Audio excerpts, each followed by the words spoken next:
দেশের বিভিন্ন জায়গায় বৃহস্পতিবার মাঝারি মাত্রায় ভূমিকম্প অনুভূত হয়েছে। রাত 1:26 দিকে তীব্র কম্পনে কেঁপে ওঠে চারপাশ, যদিও বেশিক্ষণ স্থায়ী হয়নি এটি। এদিকে গভীর রাতে যারা এই ভূমিকম্প টের পেয়েছেন তারা রীতিমতো নড়েচড়ে বসেছেন। সামাজিক যোগাযোগ মাধ্যমে এসে ভূমিকম্পের অনুভূতি প্রকাশ করেছেন। সাধারণ মানুষের পাশাপাশি ব্যতিক্রম ছিল না সবিজঙ্গনও। চিত্রনায়িকা পরিমণিও ভূমিকম্প নিয়ে পোস্ট দেন ফেসবুকে।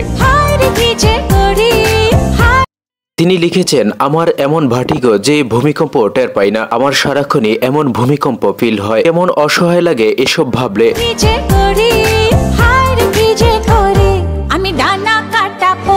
জানা গেছে দীর্ঘদিন ধরে ভার্টিগো রোগে আক্রান্ত পরিমণি। মাঝে মধ্যেই এ রোগের চিকিৎসা নিতে হাসপাতালে ছুটতে হয় তাকে। পরিমণি ভূমিকম্পের সে পোস্টে তার সুস্থতা কামনা করে ভক্ত অনুরাগীরা।